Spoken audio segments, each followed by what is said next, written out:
শনিবার সকালে গুলশান চেয়ারপারসন কার্যালয়ে সংবাদ সম্মেলন করেন বিএনপি মহাসচিব মির্জা ফখরুল ইসলাম আলমগীর। কথা বলেন বিভিন্ন সংস্কার কমিশনের প্রস্তাবনা নিয়ে। অভিযোগ করেন সুপারিশমালায় অনির্বাচিত ব্যক্তিদের রাষ্ট্রীয় দায়িত্ব নিয়োগ দিয়ে সাংবিধানিকভাবে ক্ষমতায়িত করার চেষ্টা চালানো হচ্ছে। সুপারিশমালাসমূহ পর্যালোচনায় প্রতীয়মান হয় যে ভবিষ্যতে অনির্বাচিত ব্যক্তিদের রাষ্ট্রীয় দায়িত্বে নিয়োগের অযৌক্তিক প্রচেষ্টা রয়েছে, যা অনভিপ্রেত।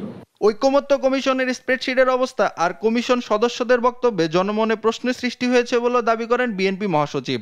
জাতীয় ঐকমত্য কমিশন কর্তৃক প্রেরিত স্প্রেডশিটের সাথে মূল নির্ধারিত কর্ম পরিকল্পনার অংশ, যা গণতন্ত্রের স্বার্থের পক্ষে কিনা এটা বলা মুশকিল। আর ফ্যাসিবাদ বিরোধী ঐক্য ধরে রাখার আহ্বান জানিয়ে তিনি বলেন, অন্তর্বর্তী সরকারকে সর্বোচ্চ নিরপেক্ষতা ও সতর্কতার সঙ্গে সংস্কার ও নির্বাচনকে এগিয়ে নিতে হবে।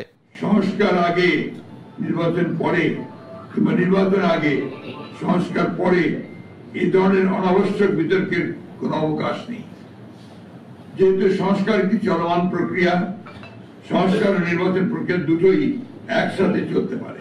সংবাদ সম্মেলনের শুরুতেই গাজায় নিহতদের শ্রদ্ধা এবং ইসরায়েলি বর্বর হামলার তীব্র নিন্দাও জানান বিএনপি মহাসচিব। হত্যাকাণ্ড ইসরায়েল চালাচ্ছে, তার তীব্র নিন্দা জানাচ্ছি। নাইম আফসান, দেশ টিভি, ঢাকা।